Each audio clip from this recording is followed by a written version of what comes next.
ګران مینوالو، نن ریحان شاه ریحان صاحب یو ځل بیا موږ ته بلنه ورکړې ده.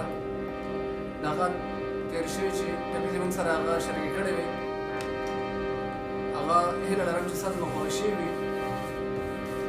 ریحان شاه ریحان صاحب نن بیا د هغه خپل لیکلی شوي یو څو ټپیزې هغه راوړي دي. زه خواهش لرم چې ستاسو سره یې هغه شریکې کړم. امید لرم هیله لرم چې ستاسو خوښ شي.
سپینې